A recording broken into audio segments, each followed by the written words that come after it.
It says you are live. That means we're live. It means we're live. Yo, Haribo. Yo, Harry Bowl, Spirit Yeah, Soul. spirit soul. We're gonna dive right into it this week because Jake's on fire this week. Jake's got a few things to say, and I'm interested in hearing them. So let's do this. Let's do this intro, and we got the intro loaded up, so we don't have to do the ghetto style playing the Yeah. phone. I should bring the old school boombox like in the Yeah. '80s, man. Bam, bam. Now that's That the would way to work. do it. All right, Yeah. let's do this. Let's play our theme tune. DJ in the back of the temple room. Everybody's all Everybody so say holy. Harry Bowl. Everyone's all holy. Haribo. Darshan. Yes. Remix. What? What? The What? temple's jumping. People don't know what to do. Hari hip hop. Hari hip hop. Govinda. Yeah. What? Hare Ram, Ram, Ram, Hare Krishna, Krishna, Krishna, Hare Ram, Ram. I just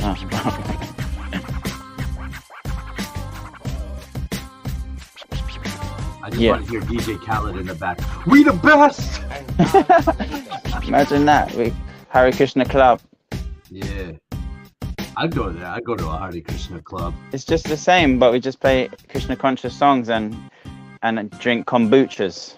And drink kombuchas. Yo, another shot of kombucha. Yeah, man. So welcome, guys, to the real householders of Krishna consciousness. If you haven't seen us before, then what can I say? This is your first time.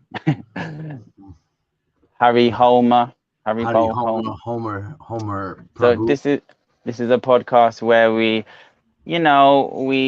represent for the people who are not necessarily temple dwellers, people living in temples, and maybe some of you have experienced, sometimes finding it hard to fit in within the devotee community in different places, or in fact anywhere, in the world, just trying to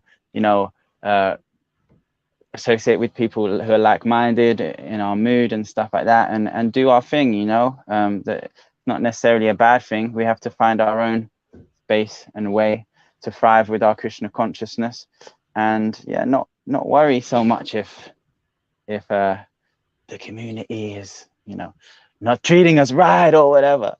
Yeah.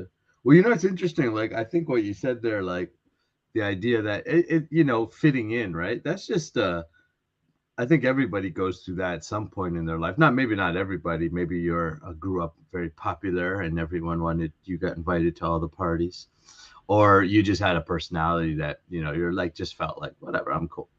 But I think fitting in isn't just a devotee challenge for some devotees to fit in. I think it's a universal challenge. People feel like that anywhere. Yeah. I do find though it is a bit heightened in more religious, spiritual communities, especially very conservative ones, which the Hare Krishna community overall, not every group out there.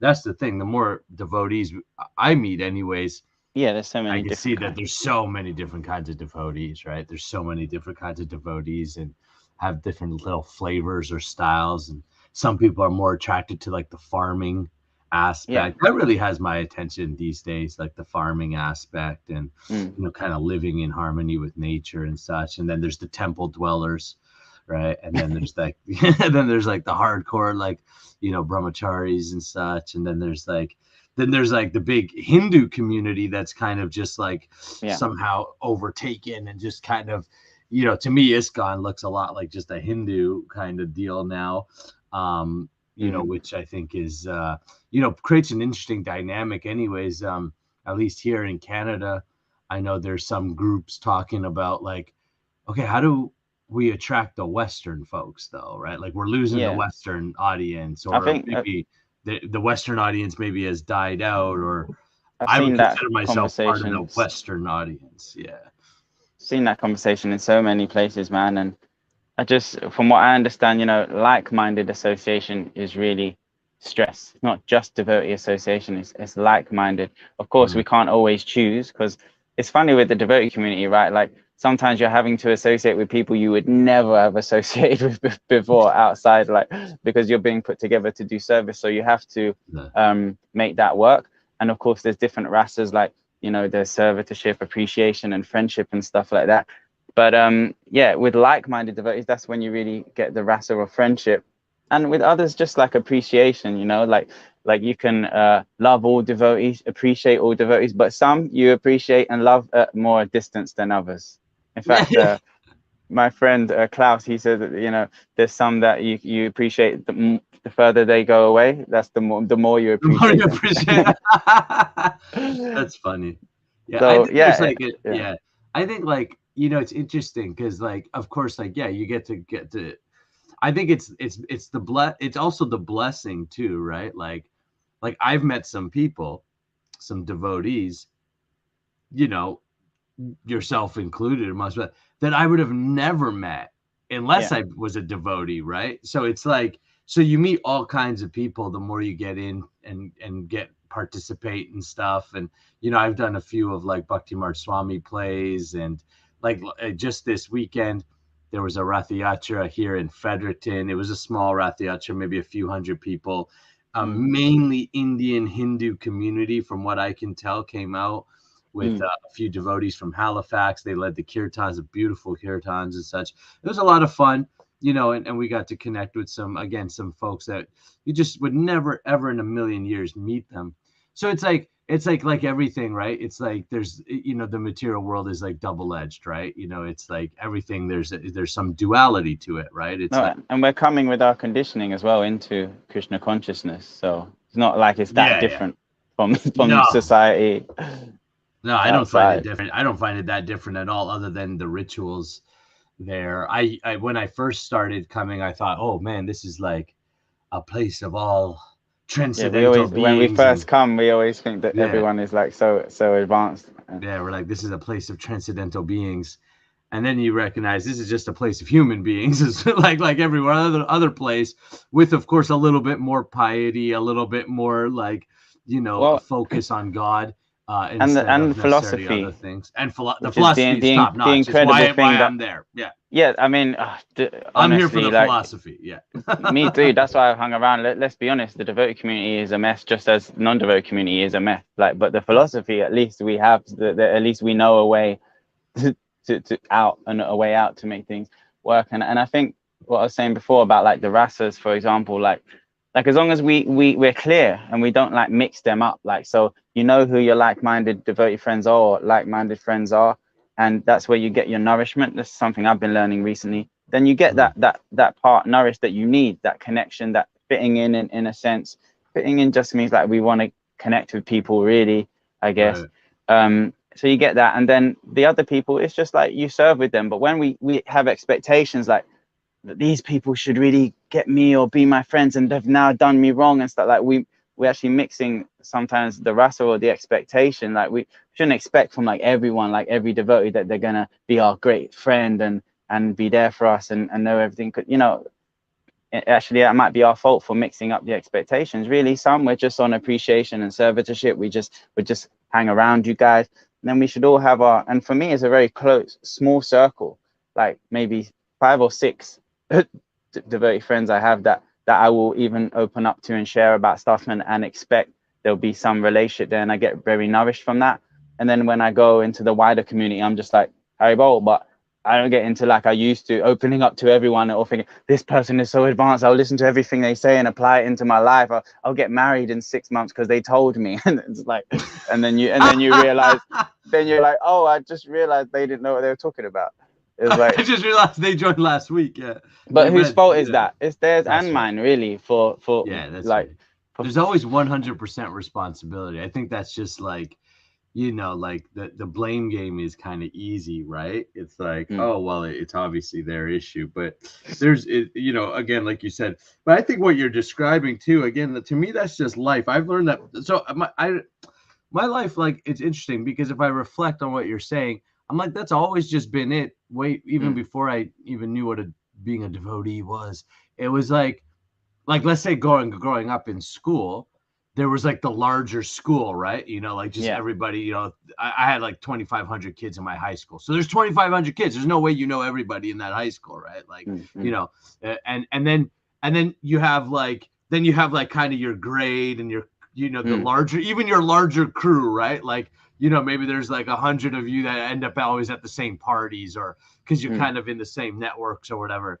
But then if I broke it down, there was like 3, 2, 3, 4, Yeah, you always have that. Yeah. maybe, that were like, you know, my homies, right? Like, these are the guys I was telling, yo, man, I would do that to her in a heartbeat. You know, right? No, These are the guys you reveal that's yourself like to, you know? confidentiality. Yeah, you reveal That's your right. mind and confidentiality to them, and they get you through. If you expect the whole year group or the whole school to like get you or to be popular with everyone, that's when you're gonna get stressed. And that's when people get fried out, and people don't. You see many people frying out with the devotee community, say, "I'm leaving because they're, you know, they're not doing everything right or whatever." And it's like, why would you expect like it to be perfect and everyone? Don't get me wrong, I've felt very fried out, but I never had the idea to like blame it on the entire thing.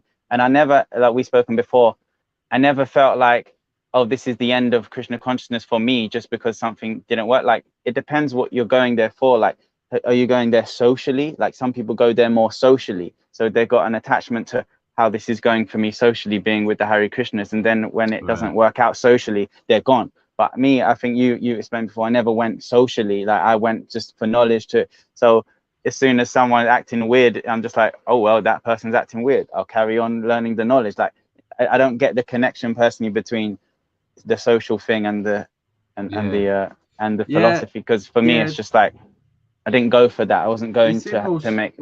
Most devotees come because they're like feeling stressed or duress, like stressed, like well, that's the thing. Then you take shelter of it, and then you become very dependent on it. And then if it fires you out, it's even worse than outside, because it's like, I gave everything to these people and they're firing me out. That's why it is worse. You know, we get really heartbroken when devotees mess us around. Yeah, I guess. See, I never experienced that personally, because I never gave my, like, I never went there. I didn't become a devotee for that. I'm still not a devotee for that. It just never was really in my train of thought that much. I can't say not a little, because I think when I first got involved, it's like excited. You're meeting new people. I got to do some plays in Maharaj and meet some cool people. I made some friends. So it's like, oh yeah, you know, it's blah blah. But I originally never came for, like, I did, you know, no one invited me. Let's say that I came by myself. Right? It's obviously Krishna's arrangement, but my experience of it is that I bought the Bhagavad Gita. I was already reading tons of spiritual stuff. I was involved actually with the Shambhala Buddhist community. I never consider myself a Buddhist. I grew up Catholic. My wife is Jewish. I've been to synagogue. So I've been to so many different, and I still like going, right? Like, I'm part of a church as well. Like I read Bhagavad Gita in the mornings. I do this with you. I was at Rath Yatra, and then I'll go to church and just sing it up with Jesus, right? And so for me, and you know, and I'm it don't matter. I'll go to mosque after too and hang out there. It don't matter, because to me, God is God, right? And so if we're speaking of God, we're only speaking of one thing. So maybe you call God Allah, or you call God Krishna, or, you know. But I admit, no philosophy has ever. The reason I'm here more, let's say, is because the philosophy in Srila Prabhupada's books are just incredible. Well, so I really take from that. Sorry to interrupt, but it's like, are we living the philosophy? We have to always check that, because so many times we say exactly what you said. It's the same God, Jehovah, Allah, Buddha. Like, everyone does that preaching, but yet then we see someone walking down the road. Oh, there's a Muslim. They don't understand about Krishna. You know, we see other people. Oh, there is a Christian. No, those Bible bashers, they're so fanatical. Like, we say these things, but then we don't live like that. I think it's hilarious when a Hare Krishna calls someone else fanatical. I don't care, like, who you are. Yeah, I was like, have you seen the way you dress? No, and you're calling someone else fanatical? It's even more extreme, because what Hare Krishnas will say, they will say it's more extreme, because they say everyone else is sectarian apart from us, and that's the most sectarian thing you could ever possibly say. And that's what the Hare Krishnas say. You know, at least others, they admit they're sectarian. They're like, there is only one God. We're like, no, we accept them all, but you know, everyone else isn't accepting apart from us. It's like, okay. Yeah, that's interesting. I think that the idea of being fanatical is interesting. I've often contemplated that, right? Because I was like, what is somebody that's fanatical? And to me, it's like, it's just a perception, because if you ask a fanatical person, whoever we label fanatical, right? Like we're putting this label, that person's fanatical. I bet you they don't think they're fanatical. I bet you they just think they're following like good. And some people will look at me and be like, he's definitely fanatical about maybe other things, right? I've been called fanatical about my political things, right? Oh, he's so fanatical about that. But you ask me, do I feel? I don't feel fanatical. I'm just speaking about things that I believe, right? My perception of the world, right? So I it's funny, like the word fanatical, because I'm like, it's still based upon a perception, like a comparative narrative or comparative perception, that my fanaticism is somehow less than your fanaticism. It's just different. It's just different moods, isn't it? Like, I like we're both fanatical, like just about something else. I'm just not fanatical about that particular thing, but I got my own. Yeah, it's just different moods. And also, it's weird what the word means. It just means being a fan of something, being like a big fan of something. So being fanatical about Krishna, what's the problem? Like, aren't we all? But it's more like, no, as you say, people have fanaticisms or obsessions, compulsive obsessions about particular things, and it's just like, oh well, you got your one about that, I got my one about that. Again, as we spoke about earlier, it's just different moods, you know. And there's some people are more like-minded. Me and you are fanatical about the same things. Some people are fanatical about other things, so we don't talk as much. But no, that's it, man. That happens in all aspects of the world. I see, like, you know, again, because like we all in a way we kind of always think like we're in the middle ground, like we're like that's I think an illusion, right? Is like everyone is an illusion except for us. We're somehow I'm somehow the one objective, holding the non-objective, non-bias, you know, but I don't think any of us escape that. We're all little windows into this massive infinite being, which we call Krishna and God, and we worship, but none of us, like, you know, we're just have all our just a little like tunnel vision. No, I'm continually thinking everyone's crazy, aren't you? Like, I just think everyone else is crazy a lot of the time, like, because it's hard to relate to people, man. We're all so different. But that's it's something important. I think it's when you can acknowledge, everyone's crazy, and that includes me, right? Like, I'm just as crazy, because I'm sure, like, I heard this one thing Radhanath Swami say. It was real nice. I guess somebody was getting up, one devotee was getting up and just kind of like bashing his wife, like, kind of thing, like you know, she don't chant and she don't do this and she don't do that and blah blah blah blah blah, and kind of like, I have to tolerate her and blah. And I think Radhanath Swami was like, yeah, and we all have to tolerate you, right? And he's like, right? And it's just like a little reminder, right? And I think that was the point, was that, like, you believe you're tolerating others, but you're blind to see how others are tolerating you and your nonsense too, right? And just to think that we're void of nonsense, or that somehow we don't bring discomfort or make other people feel kind of like, you know, maybe they're like, oh my God, Nakula's around, this weird semen guy's around. He talks lots about semen. I've got to tolerate him now. Now I have to tolerate the semen guy, right? And you know, and I'm just all there, totally oblivious that anybody even knows. I'm Hare Krishna, you know, totally off beat, off pace, and they're tolerating that. Yeah. I'm like the guy that's totally off, but just loving it, right?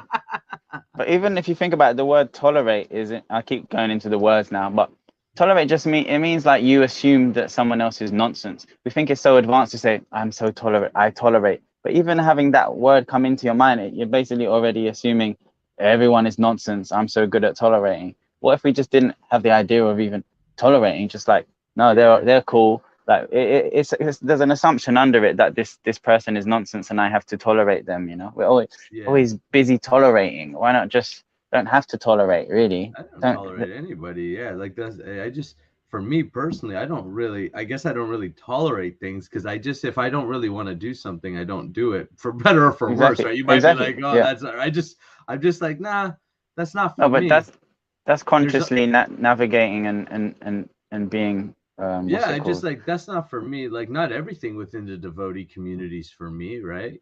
That's important to know. I think that's as well what fries people out, is You Yeah, know, they because don't you're know trying to that. cater. It's what fries people out in just regular life too, right? Mm. Catering so much to others and then putting all your like your validation, like, oh, I've catered so much to this community, and now the Yeah. community's not validating me. They're not patting me on the back, or I didn't. No one said, great job or whatever. And then you kind of like, then you're like kind of like resentful a little bit of the community. And it's like, well, Yeah.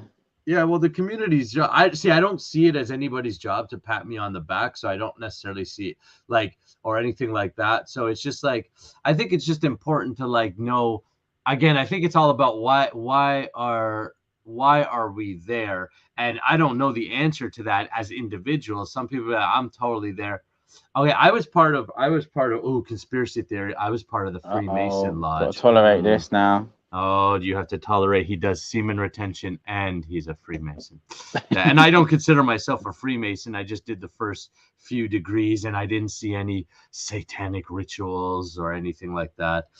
But what was interesting is like, so my interpretation of the Freemasons, like as I was going through it, and I actually gave a class one time inside of the lodge, and I said, this is actually a personal development program, and as we're climbing up the degrees, we're supposed to be improving our character. And this whole analogy is an internal analogy about the different rituals where you end up inside the sanctum, holy sanctum of it's in you. Like it's an analogy. I'm like, this is an analogy for our going within to find God within. That's what this is about, right? And it was really interesting. A lot of people were like, wow, that was a really amazing talk. Like, you totally got it. That's what this is about. And then others were like, no, I'm here for this, because I was like challenging. I'm like, this isn't really a social thing. Like, Yeah. this is they have the same deal, right? Every religion, by the way, none is unique. I'm sorry, none, like none. I've Well, been to so many religious functions. None of them are unique in my mind. None. I haven't met one, the Hare the Krishnas included, that philosophies are unique. different, but the community isn't, because we bring our material conditioning into it. Yeah. Like, so the communities is the same. And our dharma, our dharma is the same. We're going to eat, we're going to gather in community, we're going to have some, like, it's all the same, right? We're going to have some pious entertainment. Yeah. The rabbi's going to tell a few jokes, or the priest is going to have some, whatever. Just like entertainment before breakfast. Yeah, that's right. Yeah, that's right. Just to keep everyone pacified, right? Haribo! Yeah. So I've been to so many different religious events, right? That why I say nobody's unique is because principally everyone's doing the exact same thing, but the bells and whistles are different. And I would say that the levels of understanding or the philosophy to back up what's going on may be at different levels, or understood at different levels by different people. However, they're all just doing the same thing. You're eating, you're singing, you're reading some of your holy books or your scriptures, and then you have some service things where how are we going to help the community? Then there's going to be like, hey, John needs a few bucks, and everyone's going to go rally around John because he needs a few bucks, and everyone's going to feel good because, right? That all of that's happening in all communities I visited, from the Buddhist to the Jewish, blah, blah, blah, right? I would say the least people I've spent the time with are Muslims. I haven't spent a lot of time with Muslims, but I've had some great conversation with Muslim guys, and they were fantastic conversations about Allah and Krishna and the fact that God is God, right? That at the end of the day.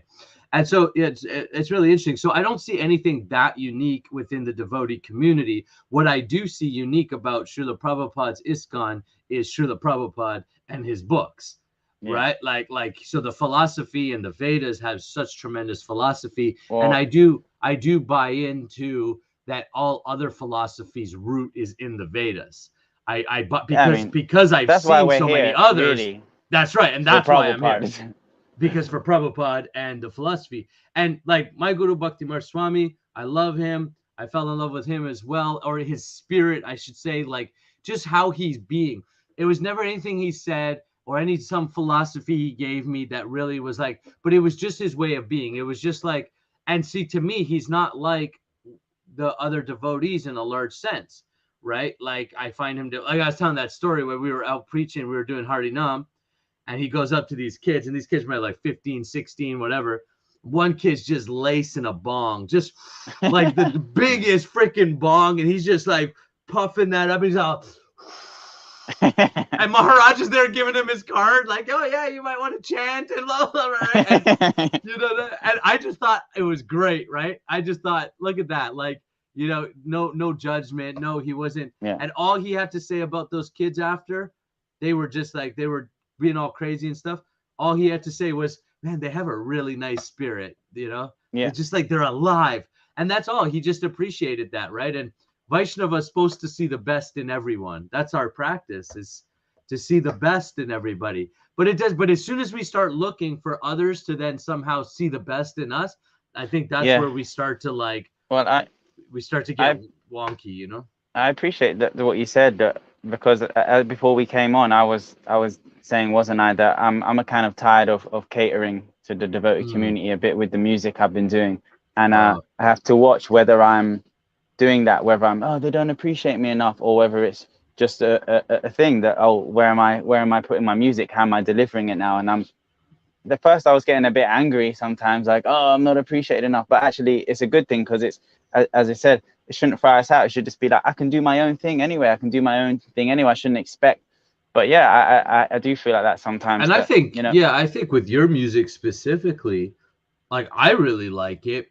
I don't think enough of the right devotees just know about it, right? Yeah, it could be that, but I would just think this should be shared around. But but the thing is, as we were saying, I think a lot of people and in the devotee community, we're just kind of like light entertainment, you know, like some pious entertainment, and oh, that's nice, Harry Bowl. But I've never been like that, man. I never wanted to do like, I'm trying to like say stuff. I thought this is a preaching movement. I'm trying to, so maybe it can be sometimes a bit hard hitting for people, I don't know. But yeah, sometimes I feel a bit like that. So I'm kind of tired of catering like to the devotee community, trying to do all this meaningful music, because I don't feel like they're picking it up that much. But that's not necessarily me being that like negative or mad at the community. It's just like, oh, it's not, I'm gonna go elsewhere, because like it needs, I want to get the message out, you know. They're not really spreading it around very much. I get a few messages, like people who really get it, they really get it, and I get really nice messages. But on the whole, yeah, I feel like I really need to take it elsewhere now. But that's a good thing. That's sure. You know what I mean? Look at George Harrison, right? Nobody spread the Hare Krishna mantra more than George Harrison, and he was able to really fuse like spiritual vibrations and spiritual consciousness into mainstream music, right? Now, he was George Harrison, so he had that name and everything, but like, it doesn't matter. He was able to really bridge that for a lot of people. And I think some of us are really good bridges. Like, you know, that's like some of us, some of us are just really great bridges. Like, there's some people who are great with preaching and creating things for the devotees specifically, and building up devotees and such, and doing that, playing that role. Maybe in this life, the role is simply to be a bridge more, right? To connect, like, maybe non-devotees to devotees, and say, hey, I can be the bridge because it's easy maybe to accept from certain people, or, and again, it's all, I think a lot has to do with whoever introduces you, like the motivation of why you came to Krishna consciousness, and then who introduced you to, like, I mean, maybe I wouldn't be sitting here as a devotee if I ended up meeting like some other kind of devotees. Like, I met Maharaj really quick, and that's why I stuck around. The reality is, and this is not like, I don't mean this to be offensive to anyone, if I didn't meet Maharaj that quick, I probably wouldn't have stuck around. I would have, and again, I live, first of all, in a place where there's like, I had a little center here for a while, but I'm not going to run a center anymore. I've decided that's not for me. And, but like, I've got all Prabhupada's books, and every day I read and I chant and I do my thing. And I manage Maharaj's Twitter, right? So that's how I do my service, right? It's like, and so it's like I do all those things, right? But without like necessarily, like, I'm not at temples a lot and such. And again, most of it is very Hindu, right? And so Yeah. that's why I'm not like a huge fan of it personally, like that part of it anyways. Like, you know, the arties and stuff, and that the deity worship, I really like it. It's not, I'm not that attracted by that aspect of it, but it's cool that other people are attracted to that. Like some Yeah. people, their love for the deity is like just admirable, right? Like I'm like, Yeah.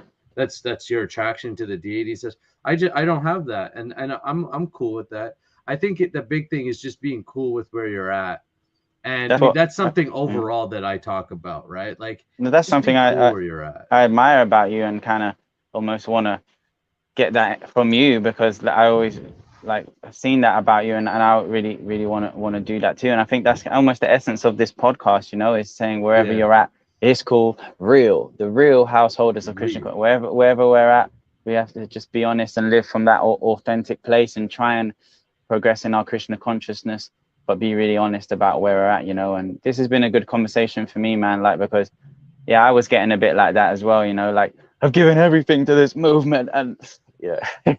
Yeah, yeah, And yeah. all that kind of feeling, you know. And Yeah, and but I think like it could see when you don't have goals already, yeah, I yeah, think that yeah, it's easy for others to create goals for you, right? So let's say yeah, you're someone who's like kind of maybe lost, you don't have goals, you don't know like where you're going or anything like that. Then you come to like Krishna consciousness, and they're going to give you goals. They're going to say, well, your goal is to be purified so that you can get into the spiritual world. So that becomes your goal. And then they're going to say, well, so to do that, you do service, you do all these things. So you end up doing that. And then what ends up happening for a lot of devotees that I've spoke to anyways is that somewhere along the lines they realize that they're still not like they're still not doing it because they want to do it. They're doing it because they've been told to do it, and they've adapted the goal of the community, but they haven't really reached like a point where they love it or they love yeah, God, so they're doing it out of love. It's yeah, more like, well, I'm doing it because I need some direction in my life.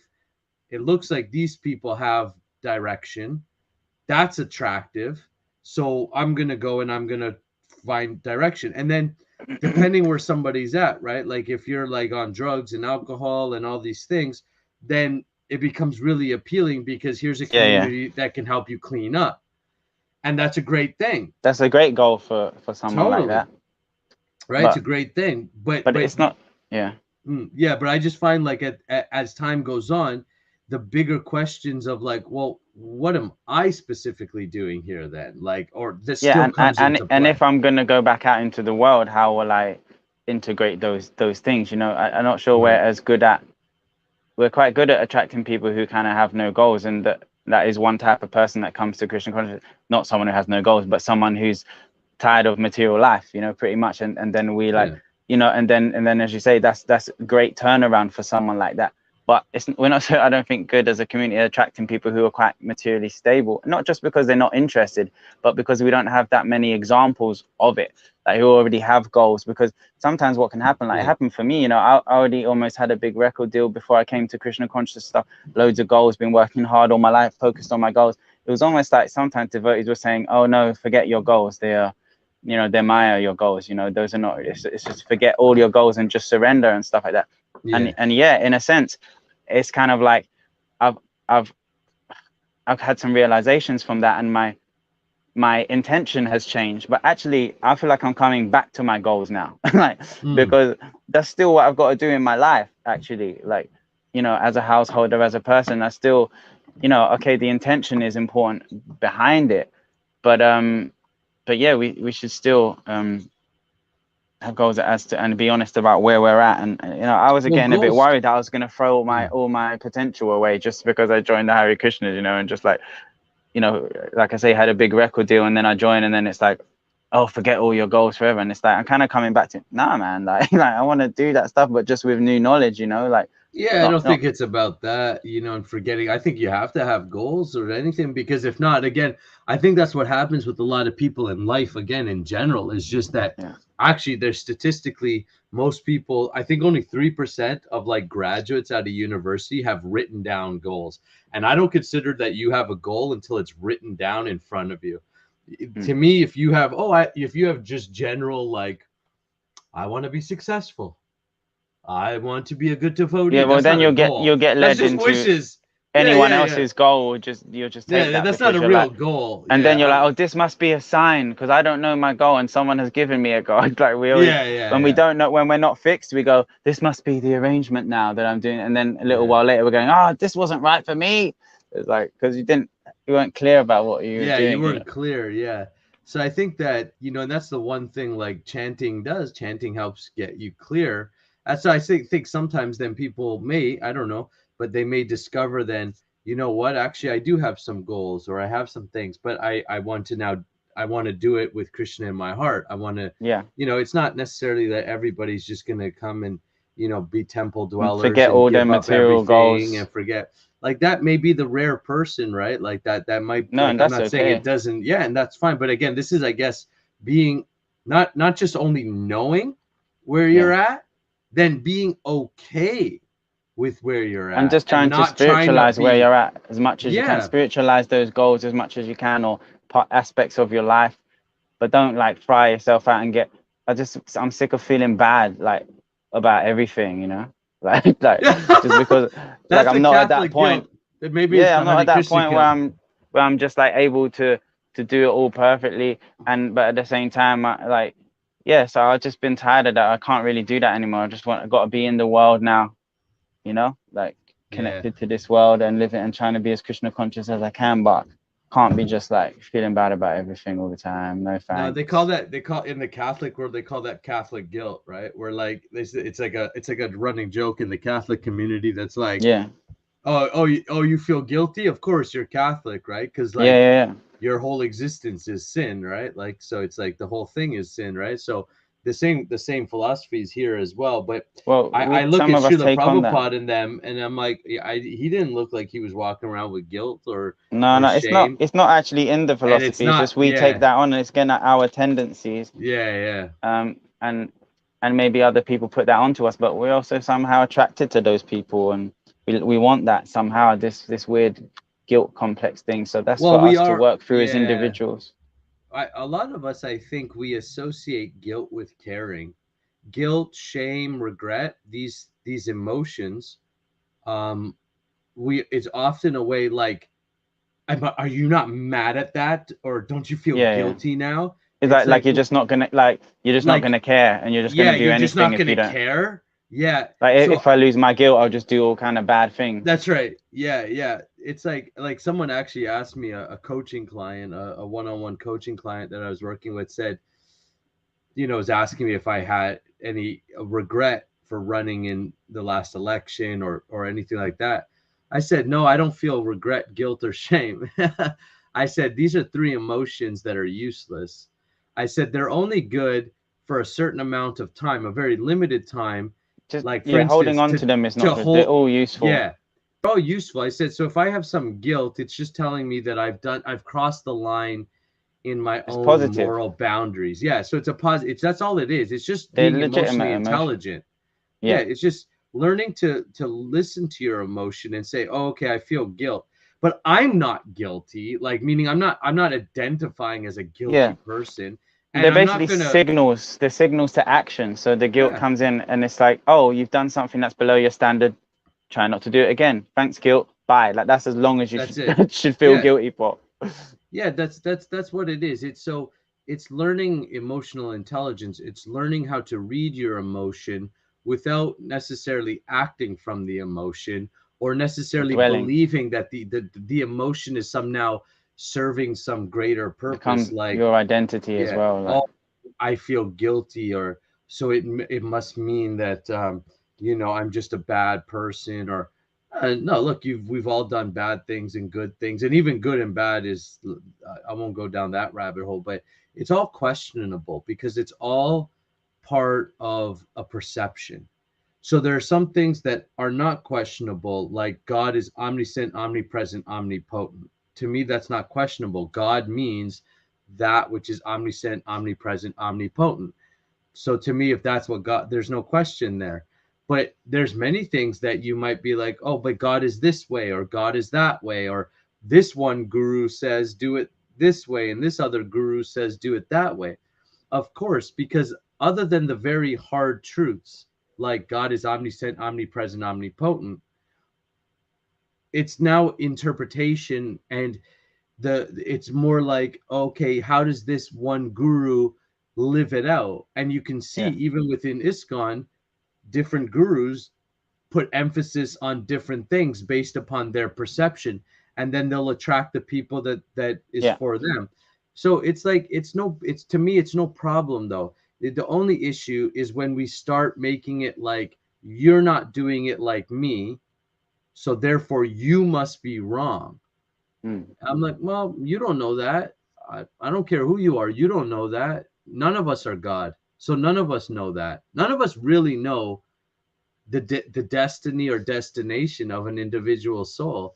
You may think, oh, this guy, he's definitely, 3 lives as an ant for him, for sure. He's so degraded, but maybe he's doing exactly what Krishna has asked for him, and you just don't understand that because that's not for you to understand. It's not your business. And it's also, like, we shouldn't do that to ourselves, as we shouldn't like do that to others. We shouldn't be doing that to ourselves. The same thing, like condemning ourselves or.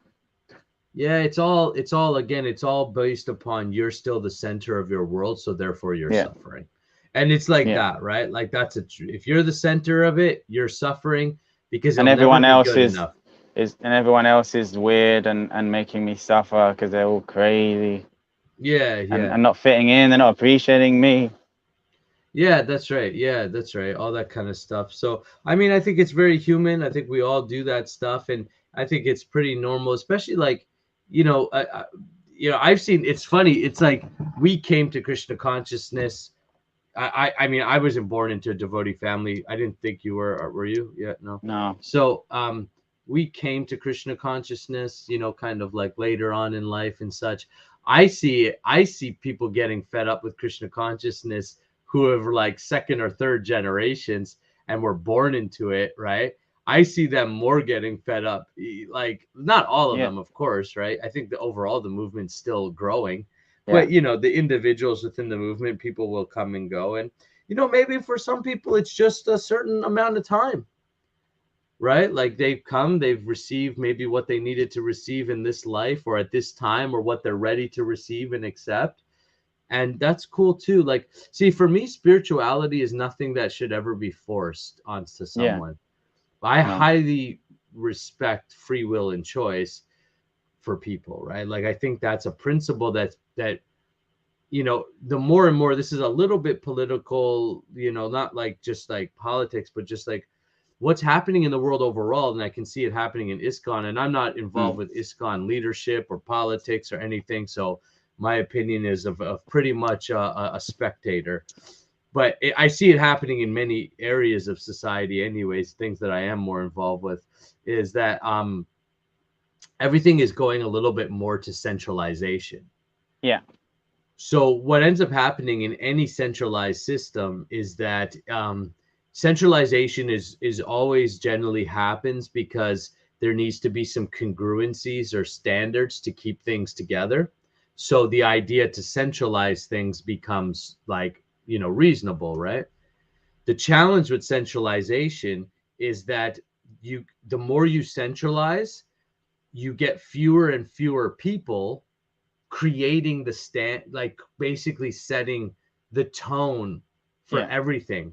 So what you end up getting is the more you try to centralize, the less inclusive your movement or your society becomes, because the more you centralize, the less room there is for different. So now you have like, oh, well, don't say this word, don't say that. So now what happens is censorship happens, because censorship is a thought process that says, well, we're doing it this way, so this is the way that we're going to do it. Then if you're outside of that, you feel like, well, like for instance, there's words here like that, like I've heard, list like, don't say the word God, don't say Krishna when you're preaching, don't say preacher. And I'm like, hey, I'm a preacher of God. right. Did not realizing those words are like on the no list. And I'm like, I'm not listening to no list or yes list, because I know communication.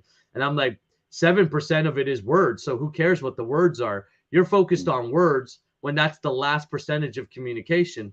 33% of communication is tonality, expression, right? Uh, and 60% of communication is energy, vibe, Yeah. meaning most of us are just Yeah. catching the vibe or the So spirit of you, the person. And yeah, that's what we're listening to more that's than why you can anything. say all the right words, but if the vibe is not there, like people can tell they're It off. doesn't You're trying to matter. preach to them, and you're saying yes, yes, we're all accepting, but really you're like, you're a commie, you don't know anything. Like your energy is like that, you know. Oh, I'm gonna save you. They're like, I think you're a bit off. I don't think I am gonna join or take this book, because the energy is like that, you know. But yeah, it's interesting what you're saying about the centralization and stuff. I feel like it's just so many extremes, and it's what we were talking about before. It's like I'm this way and other people are that way, therefore they're opposed to me. Like, you know, I'm liberal, they're conservative, or I'm conservative, Right. they're liberal. So it always swings one way, liberal and then conservative and liberal. Oh no, we want the other one. But Bhagavatam explains like everything, and even politics. It explains we need both conservative and liberal for Yes. society to work, and but we're just not able to do that because whatever I am is right and whatever you are is wrong. So we can't be That's, like, yeah. oh, you're very conservative, I'm very liberal, so somehow we need both and then it will function. It's like we always assume, no, what, as you said earlier, no, I'm the only one who's objective, so if I'm this, then I'm going to make you be this. And as you can see in politics and even in our spiritual communities, there's so much politics and it just swings from extreme to the other, and one regime takes over, there's new leadership, and then it becomes like, and then that trickles down, and that temple is now conservative, right? And Right. or that one's now liberal, and it's like, and they all go too far one way or the other. And then when you're in those communities, you find out it's full of weird stuff, man. Like, you know what I mean? And no, but that community is doing it right, let's copy them. And then you find out the people within that are going, don't copy this, it's weird here, man, it's gone really weird.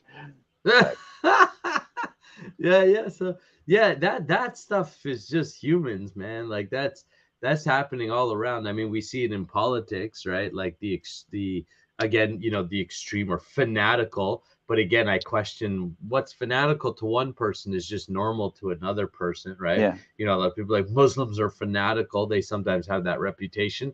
I'm like, this is just the way of living. It may look different to you, but the principles are the same. They all want to be loved. They want to be accepted, and they're looking for fulfillment and happiness, like every but being on also this planet is, right? So they're also just doing it in a way that they feel just like we are. So it's like the goal is the same for everyone. And if we can remember that, then they're like, oh, they're just trying to achieve it in that way. And I'm trying to achieve it in this way. And so if we yeah, keep that in our consciousness, then you could kind of see, like, I have this practice.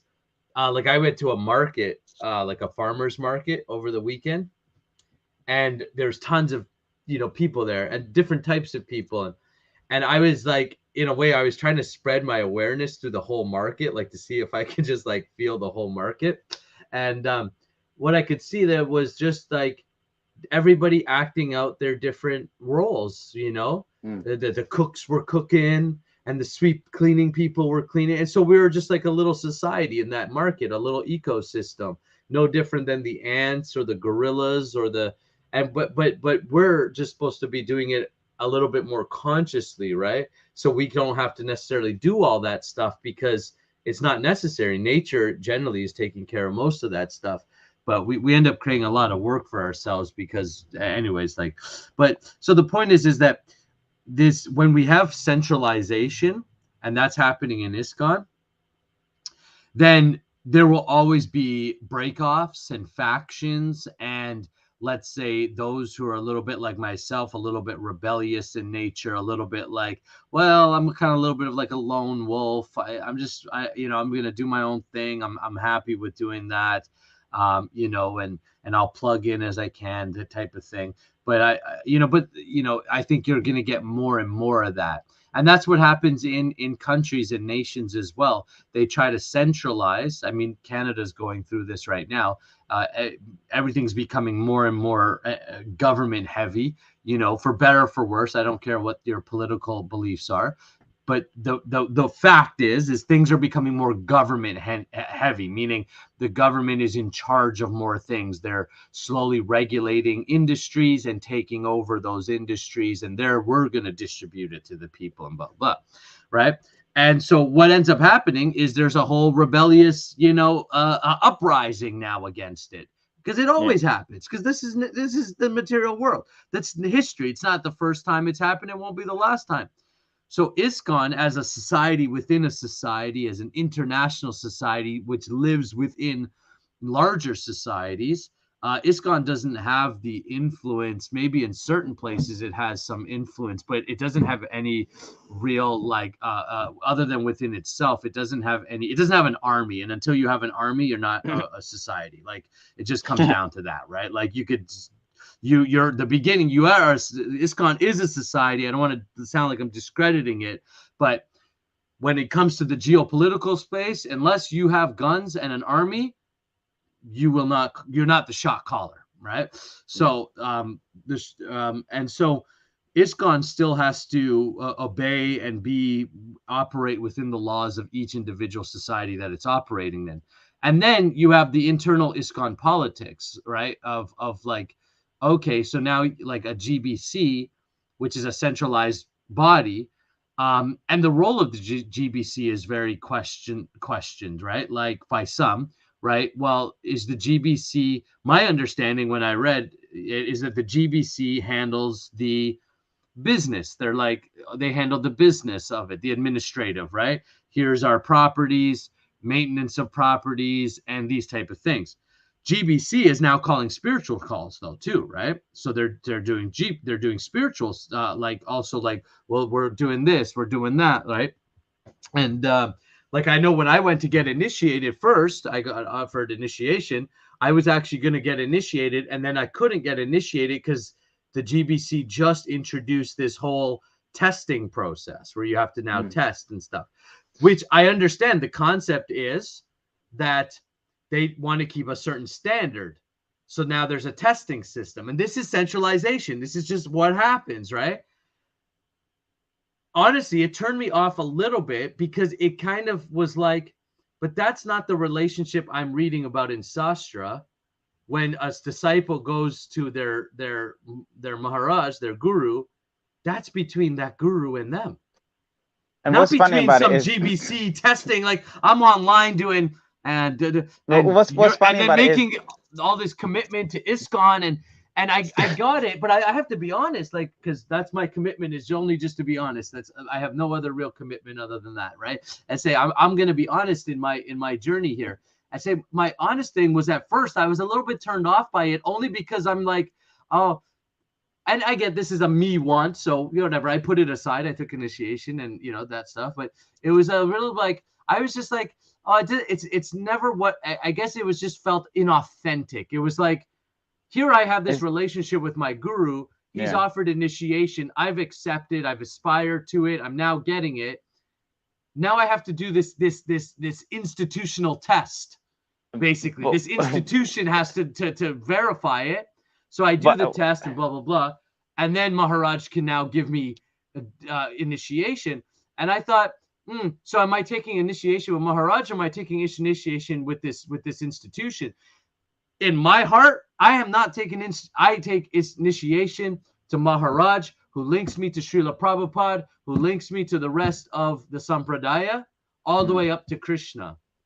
ISKCON is there to facilitate a society and the material aspects of the society. But in my opinion, the GBC is now making they're starting to, because that's naturally what happens with centralization. And then you get a rebellion. You get up. No, I'm not. No, but they say Prabhupada wanted to introduce the GBC and stuff. So they'll say that's part of, you are initiating into ISKCON, which is Prabhupada's thing.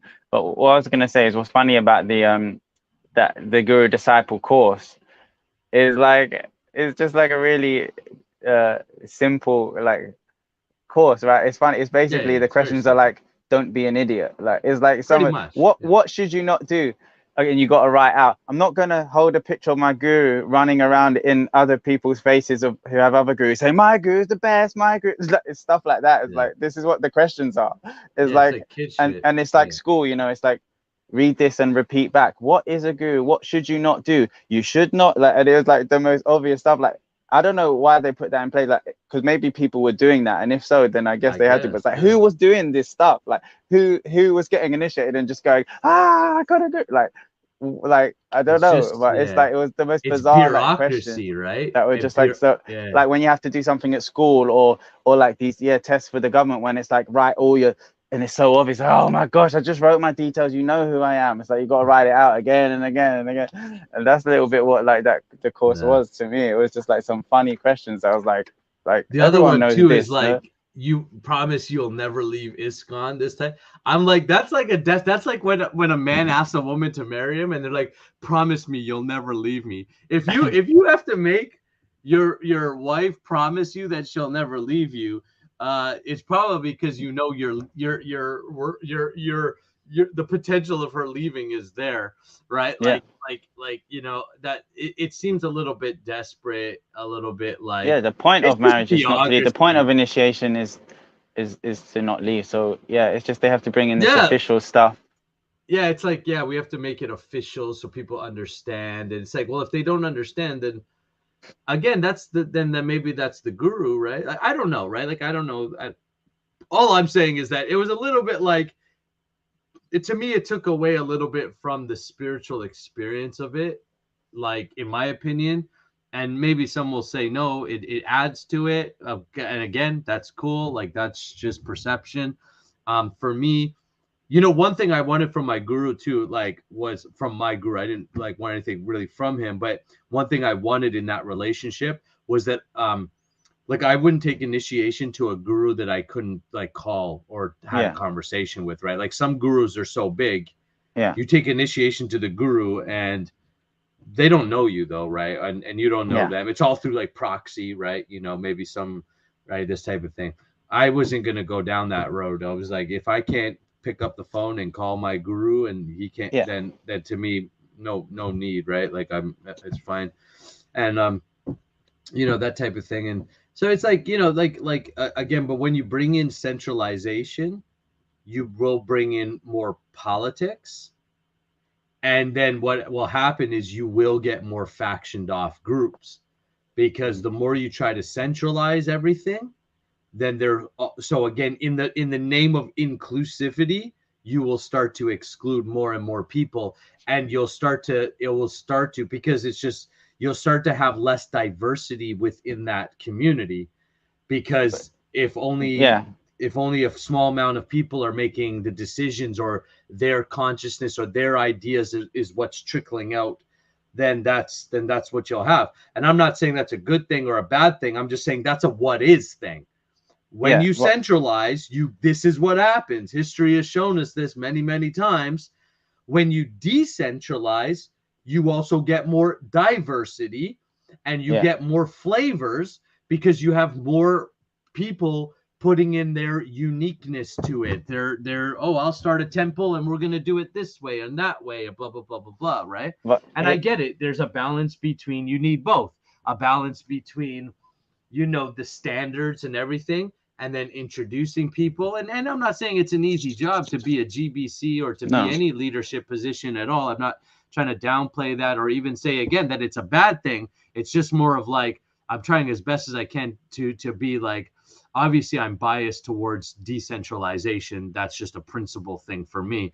But you know, I can understand why centralization has benefits to it. Like, I cannot deny that part as well. But the thing is as well, is like, things are as they are, and like, as an individual, if you can kind of stand on your own, which I guess in some way we're promoting in this pocket, we're not that we're promoting to not associate with devotees or be in the community, because that's what we're doing. We are associating now, and we're talking, but it's like, I for example have had this experience of a lot of these different groups, and I'm sometimes quite happy to move between them. I can be in ISKCON, which is where I've mostly learned about Krishna consciousness, and it's cool. And then there's some parts of that are a bit not to my mood, and depending on the temple, and I'm like, no, I'm not going to do, you know, join in that mood, but I'm grateful for what I have got.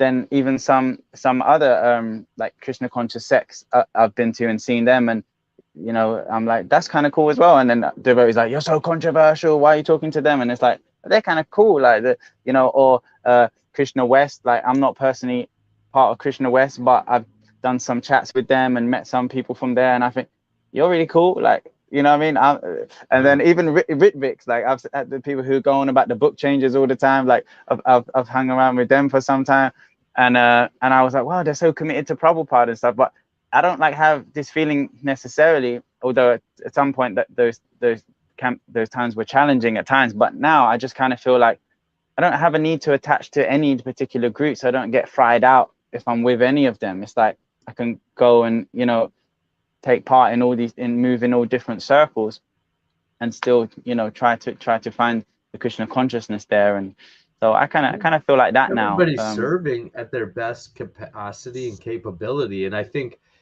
for me personally, I just try to see that, right? Like, oh, and most of us are so influenced by our cultures and everything that's just going to come into it, right? So Krishna consciousness is, you know, a Vedic culture that's being planted all over the world, right?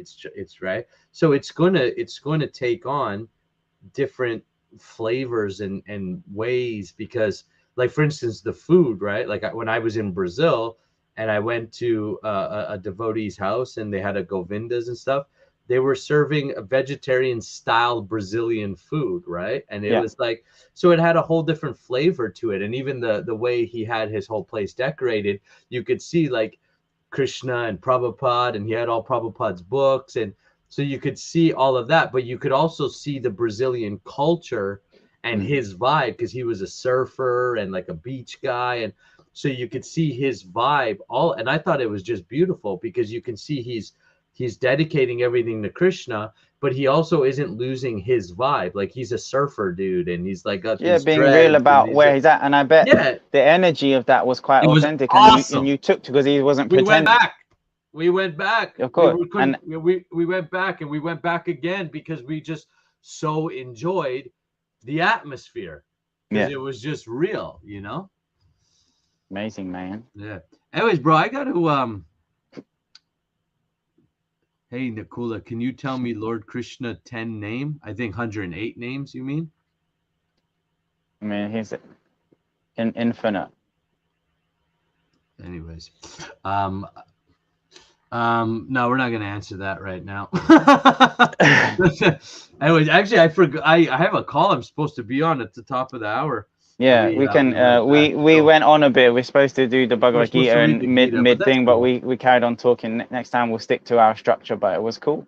Yeah. So yeah, guys. So we go live at this time every Monday, starting just around 9 a.m. Eastern Standard Time. What time is that out in England? 2 p.m. 2 p.m. if you're out in England, and you can do the conversion. And we're just having these kind of real conversations, like you listen to us. That's why we just call it the Real Householders. We're not claiming to be gurus or perfect devotees, far from it. But we're just, you know, a couple guys. We love Krishna. We love Krishna consciousness. And we're just talking about our experiences. And we do normally read some Bhagavad Gita. We didn't this week, but we will next week. So plug in, subscribe, all that kind of stuff, and share it out. I think there's a lot of devotees who would appreciate these type of real conversations and can add to it. We're going to invite some, you know, other devotees on to come and join us. And that way we want to hear different perceptions, different perspectives, different experiences, and with the intention that we all get better when we're talking about Krishna and when we're learning from each other in those ways. Exactly. All right, we'll end it off with the Killa anthem. Killa. Thanks for tuning in, guys. Dance with us. Come on now.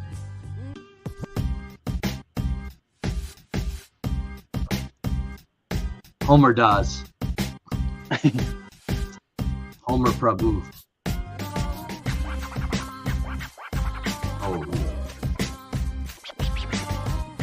Dum dum dum dum. All right, y'all. Yeah. Whoa. See you next time.